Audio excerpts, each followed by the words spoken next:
Hi everyone. Yeah, it's 7 o'clock and we're ready to go. So we've been doing Facebook Live for a while. I've been really, really busy with some really cool stuff, and I want to talk about some of the stuff that we're doing on the campaign at the end because both there's some. I want to recap our electronic recycling event and let you know about some stuff that's coming up as well. Some really cool ways for you to get involved, not only in the campaign and just in some community building stuff, but the reason we're here is we're going to talk about the Rochester Fire Department and what the heck's going on with those guys. It's not good. This isn't just some campaign hyperbole. What's happening with the fire department is not cool, no pun intended. And so I'd like to. Some folks I've talked to really didn't understand, didn't know what's going on, didn't know there was anything going on. So I thought I would explain that. Right now, as of July 1st, they are doing something called, and I'm putting air quotes on this, dynamic staffing. Some people, if you look at my campaign page, which if you're watching this live, then you are, you'll see that it's also called brownouts. And what that means is, if there's for depending on the reason, they're going back and forth, and I'll tell you whom is going back and forth. I'll tell you who's doing that in a second. But depending on who you talk to, if it's because too many firefighters have called in sick or vacation or training or something like that, then they're actually shutting down some fire departments, some of the firehouses, which means if there is a fire or any incident where they're supposed to respond and they can't because it's closed, then hopefully a firehouse that's the closest to that will be able to respond. So it's going to make the response time longer, which means, you know what that means. I mean, that means then that area is vulnerable, and it's just a horrible idea. So you're probably going, okay, this sounds horrible, and it sounds like a city that's in crisis, that someone's got to go to this extreme measure, that there must be some kind of problem where we would close down firehouses just because of money.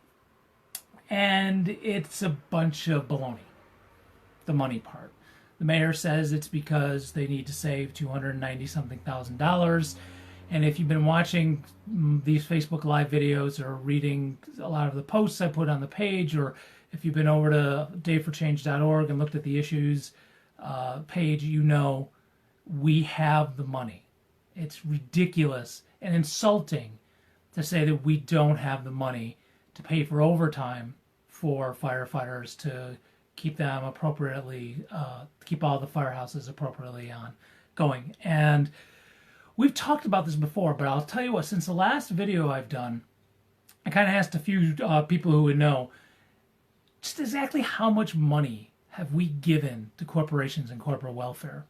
And the number that I got that stood out for me and has been corroborated by a couple other people is that since 2012, we've given $490 million to various developers and other corporations to build whatever housing we don't need and stuff that's gone empty. And we have all of these projects that are really in excess. And so when you say we need $290,000 for our fire department, but we still have money for more downtown housing or the next phase of filling in the inner loop, those are really, I'll give you the benefit of the doubt. Those are so-called awesome things to do, but not at the expense of our fire department. I mean, if you've been watching these videos and if you know where I stand on first response, or at least on the police, I think we need to make some changes in the police department, and I think we need to reduce our reliance on the police department, but not the fire department. I mean, that's kind of the staple of why we have local governments, is when our houses catch on fire, we want the fires put out. When there's an emergency where we need saving like that, we want the fire department to be able to respond in the appropriate amount of time.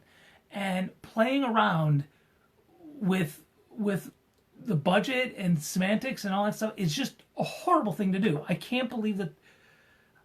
Actually, I can believe it, but I shouldn't have to believe that the mayor would do something like this and that 6 members of our city council would vote for this, because this happened starting July 1st back in June when they did the vote on the budget. And 6 out of 9 members of city council voted for this part of the budget that cuts funding to the fire department. So now it's 5 of them are not running this year. They're running in 2 years. And one of them is running this year, not against me.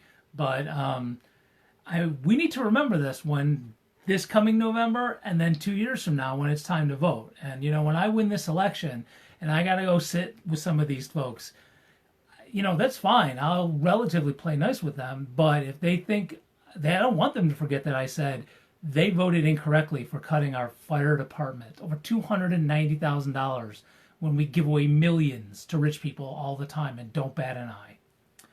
So there was this press conference that was put on recently. It was just Thursday, depending on when you're watching this. It was a little while ago, in July. And it was by the head of the firefighters union.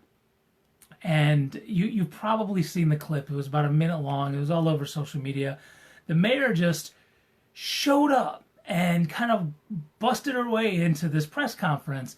And I'm not going to get into the cheesy part, because there was one where she kept trying to touch him on the arm and he kept recoiling. That was just weird and creepy. We don't need to talk about that now. But the content of what she was saying was that this is all about money and she was willing to talk and sit down and negotiate. That's a load. And anybody who just took that for what it, what she was saying is like the truth was just, that was total politician spin, and it was horrible. And she needs to, well, whatever. Okay. So mayor, city council, we need to let them know this is not acceptable. So here's how the most easiest and most quickest way to do that is this Tuesday, July 16th, is the next city council meeting. And as usual, it happens at Speak to Councils at 6:30, the meeting's at 7. So you can call tomorrow, which is Monday the 15th, or anytime during the day on the 16th to sign up to speak. Even if it's just going up there, saying your name and saying, give the firefighters back their funding. I'm going to give you some more detail on this in just a second. But signing up for city council, or even just showing up and making sure that they understand that we're paying attention, will go a long way. There's money to pay for this and more. And they can easily restore that funding with a quick piece of legislation and just voting it in and making sure that it's veto proof. So they love to do unanimous votes. This is one that they can do. And this is just outrageous and ridiculous. So a little bit of background. I also had a chance to talk to a former high-ranking member of the fire department who's recently retired. And we had a chance to talk about this, and I'm hoping to talk about a little bit more with him. And he was telling me another reason for shortages in firehouses around town is there is a recognition that we do have a shortage of people, and they're trying to rush through a graduating class from the academy. And usually they'll have maybe 12 to 24 people, and they're in the 40s. And what happens is you need to take away a lot of firefighters to train them at the academy. So when something occurs, these experienced firefighters who would normally be in the firehouse are at the training facility doing training. And that lags response time a little bit as well. So when you say that there's not enough firefighters, that's actually not true. We could do this with making sure we have a manageable class of recruits for firefighters, as well as paying the overtime until we do get everything at full speed. We have the money. So it's not just as cut and dry as we haven't had firefighters for a while and now we can't afford all the overtime. This has just been a mismanagement of staffing combined with total, I'm trying to use appropriate language here, but just a total crock in terms of the money, and then we don't have it and we can't afford the overtime. That's just not true. And we can afford just about anything that we want if we would just stop giving away our tax dollars to rich developers who don't even live in the city for stuff we don't really need. So I highly encourage you, letters to the editor, go on social media. The mayor she unfriended me years ago, but feel free to go on to City Hall's social media and comment on it. You can email them specifically. Let City Council and let the mayor know that this is not appropriate. Whether you rent or own in the city, you do pay taxes. Your rent goes to city taxes, whether you realize that or not. And you should expect that the fire department will respond when we call in an appropriate amount of time. And money is not the point here. All right, so if you're still not quite sure on what the heck's going on with this, feel free to comment. You can do it now, but you can also do it after this is live, and I'll respond online on social media. Once this gets posted to YouTube, I'll respond, and I'll be honest with you. If it's something I don't know, I'll go get the answer, and I'll go find it. So just like when I'm a teacher, if a student asks me something that I'm not sure of, I will tell the student, I don't know, and I'll go get the answer. So I appreciate you watching this. It was pretty quick. I mean, really, this is not a complicated thing. The mayor's playing politics. It looks like she's trying to mess with the firefighters union.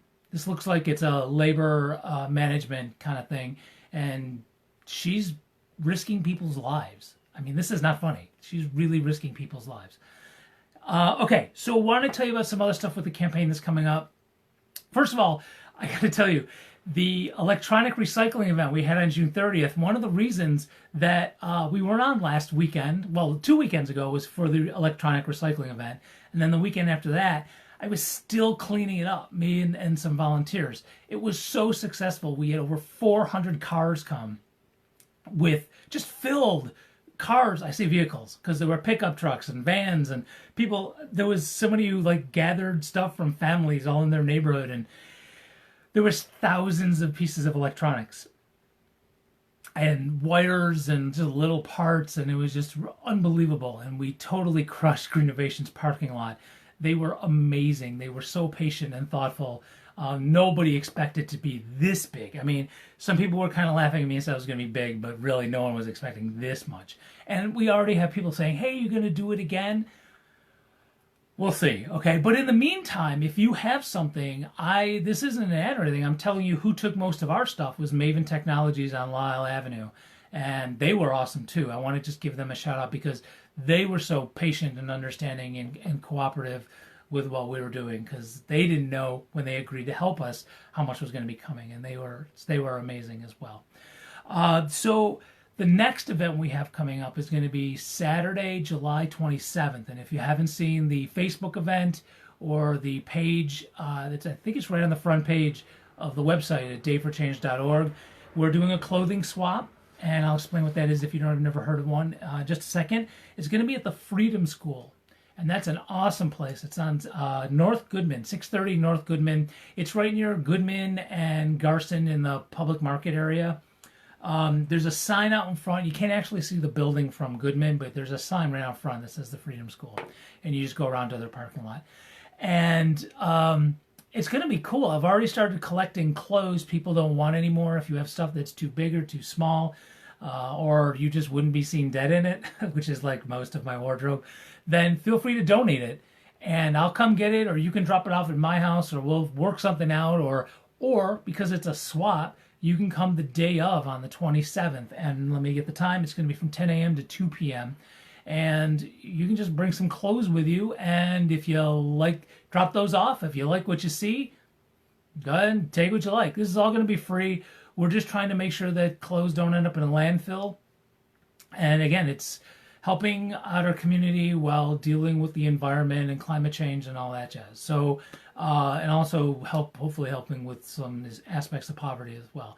So if you don't care, if you don't have any clothes that need to be swapped or nothing that you need, then tell people, please, that, if someone says they have a lot of clothes.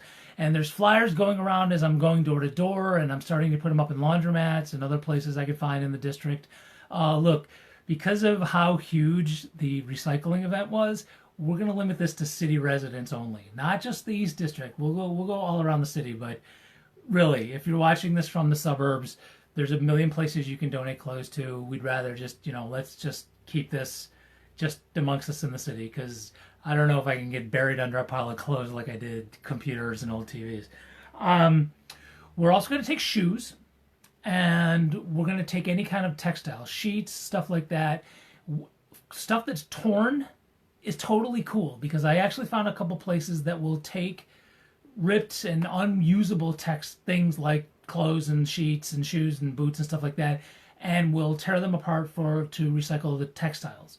So what can't be worn anymore, bring it anyway, and we'll get it taken care of so that doesn't end up in a landfill as well. So again, that's Saturday, July 27th from 10 a.m. to 2 p.m. And it's going to be at the Freedom School, 630 Goodman, North Goodman, and it's around the public market. And I'm working on some surprises there. I'm not quite sure exactly if we have time to do that, but I have some ideas churning as my brain tends to work. And there may be some really other cool things there, but I don't want to talk about it right now because I'm not sure if that's going to happen. And the last thing I want to tell you about, if you're free next Saturday, that would be July 20th, we are marching in the Rochester Pride Parade. We would love to have you join us. I'm going to have some signs for my campaign, but they're blank on the other side. And so we're going to make two-sided signs with some, not only promoting my campaign, but also some other issues as well. So we'll be able to make those on the fly. So if you are available, please keep checking out my Facebook page at facebook.com/Day for Change. And I'll put it on social media and stuff like that because we don't have the place to line up yet, our spot in the line. And as soon as I get that, I'll start distributing that more. But for right now, we're lining up at noon. And it'll be on Saturday the 20th. Bring comfortable shoes. Wear anything that's pride-y, anything rainbowy, anything like that. And for those who march with us, might even have a special surprise as well for you to wear, if you know what I'm saying, that like campaigns like to have, hint, hint. So feel free to wear rainbowy pride stuff like on your head or maybe as a pants or a skirt or socks or something like that because I may have something for your torso, if you know what I'm saying. So that, again, is the Pride Parade, July 20th. The clothing swap is July 27th. And we are still planning stuff for campaign events throughout into November. So stay tuned for that. I'm still coming up with ideas and working out details and all that jazz. But that's the stuff we have going. Meanwhile, I'm going door to door. If you are in an organization in this district, in the East District, neighborhood association, anything like that, think about sponsoring a candidate forum. You can do that for county executive. I'm sure they would come. Possibly some judgeships. I know I would love to be in a candidate forum with my opponent for city council. Actually, I don't even know if the school board members have any opponents. But anyway, anybody who has opponents, talk to a group that you're involved with and see if you guys would be interested in putting on a candidate forum. Just invite everybody who's on the ballot and ask them some questions, stuff that is of concern to you, and see what we have to say. Hold us to our feet to the fire. And that's about it. So this Tuesday, City Council, 6:30 at City Hall. Let's go and tell them and the mayor that this foolishness with the fire department is inappropriate and it's going to cost someone their life. Thanks a lot. In theory, we'll be back on Sunday, considering I'm not out knocking on doors or cleaning up some more recycling or whatever. But we'll be back next Sunday. All right, take care. Thanks.